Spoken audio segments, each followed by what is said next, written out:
Rondo! Je crois qu'après avoir vu ça, on peut mourir tranquille. Pas le plus tard possible, mais... On est le vendredi 8, pic numéro 17, de nouveau 10 matchs, donc on repasse à une très très grosse soirée.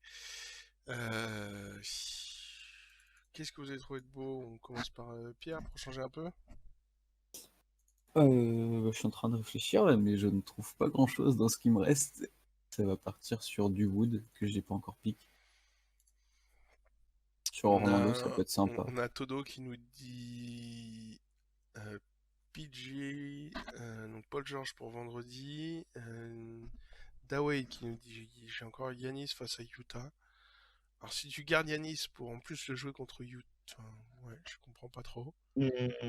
Ingram sur Charlotte ou Randall sur OKC pour Ferguson. J'ai lourd, hein, Yanis contre Utah. Hein. Ouais. Il y a l'historique. Oui, c'est vrai. Puis, ouais, je sais pas. un duel de joueurs surpayés, donc faut bien plein des deux. Aïe aïe aïe. Ah, il aura Royce O'Neal sur le dos quand même. Attention. Mais, hein. non, mais... Attention. Lockdown. Lockdown. C'est plus le côté Utah globalement. Oui, Utah en général, c'est une bonne défense collective. Là, c'est un historique sur la pire saison défensive de Utah l'année dernière, tu vois. Donc, oui, c'est ça. Après, c'est toujours pareil. Si Utah reprend un peu sa défense, ce qui a l'air plutôt d'être le cas. Bon, mais après, oui, après ça reste Yanis. Vous avez raison. On a Juanega qui nous dit Jaylen Brown contre Washington. Westbrook, du coup. Ouais, sinon j'ai Westbrook ou Bill. Pour l'instant. Ah, Westbrook, pareil, j'ai pas joué. Westbrook contre Boston, ouais, c'est vrai que t'as cet historique qui est assez ouf. Bill aussi. Je sais pas, Armand, toi, tu vois des trucs ou...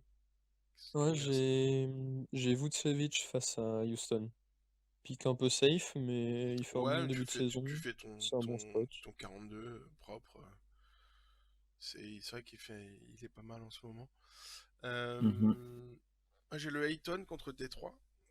C'est pareil. Donc on arrive en début de troisième semaine, 3-4e semaine, à 17, pic numéro 17. Ayton, moi, pour du second couteau, ça me parle. C'est bon historique. Hein. Ouais, voilà. Ouais. Tu vois, après, oui, tu vas pas viser du 60. Non, bah non, c'est... Mais tu te fais ton 38, t'es content, tu continues ta progression. Normal, fin de troisième. Ouais, voilà, 17e jour, faut commencer à regarder ce genre de joueur-là. Après, à voir aussi, mais pareil, hein, dans le même style, on a le Jonas contre Brooklyn, Jonas Valanciunas. Après, toujours à suivre, hein, les gars, surtout hein, pour ceux qui aiment jouer Jonas. Toujours regarder le temps de jeu des derniers matchs. C'est toujours très très important quand vous jouez Valanciunas parce que il a tendance à se faire bencher assez vite. Là, l'absence de Jaren Jackson fait que ça va, mais bon, faites attention à ça surtout. Voilà. Qu'est-ce que vous avez d'autre? Zion contre Charlotte. Est-ce que ça vous parle? Est-ce que ça vous chauffe? Ça peut se tenter. Je préfère Ingram perso à la limite. Mais... Ouais. Ça peut se tenter. Ouais, c'est toujours pareil. Début compliqué de saison, du coup, c'est un peu difficile de savoir si on pose ou pas. Super safe. Quoi. Qu'est-ce qu'on a d'autre? Là, j'ai Terry à Memphis qui me fait un peu douter en fait sur le Vucevic. Bon, c'est un gros premium que j'ai encore de disponible, mais je sais pas trop. Kyrie face à Memphis. Ouais, gros historique, effectivement. Après, pour le coup, tu vois, je le jouerais si Moran était là. Ça serait sûr, parce que je sais qu'il tiendrait plus. Avec l'absence de Ja, je sais pas. Parce que comment ils vont tenir, tu vois. Parce que autant Valanciunas dans l'autre sens, c'est lui qui va faire tenir peut-être un peu plus Memphis. Donc tu vois, j'ai moins peur d'avoir une perte, tu vois, de points et Alors que jouer Kyrie contre cette équipe, tu vois ce que je veux dire? Au niveau du Ouais, je vois. potentiel et le nombre de... le risque d'avoir un pic niqué parce qu'il y a un gros écart. Ça n'a peut-être pas été le meilleur spot pour moi. Sinon, Qu'est-ce qu'on... Vas-y, vas-y. il y a du Wood peut-être face à Orlando. Ouais, ce que nous disait Pierre, ouais, du coup. Ouais, c'est ça. Peut-être John Wall en fonction de qui joue à Houston.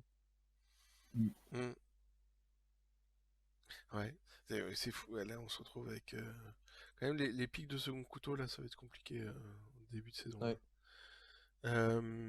Après, moi, j'ai toujours Brown. Il peut faire une bonne perf aussi contre Washington. Moi, je le joue ce soir. Ouais. Ouais, Brown, c'est vrai que ça, il commence fort cette année, donc pourquoi pas. C'est un gars qui remonte. Ça fait plaisir. Alors, par contre, c'est embêtant, c'est du coup, c'est dans le duo Brand Tatum, c'est que tu te fais avoir une fois sur deux, quoi. Tu vas te retrouver avec des gens qui vont prendre Brown le jour où c'est Tatum et Tatum le jour où c'est Brown, comme c'est déjà arrivé là ces derniers jours. Donc ils font rarement deux bons scores ensemble. Je regarde dans le chat, dites-nous si vous avez autre chose pour ce vendredi, sinon on passe au samedi.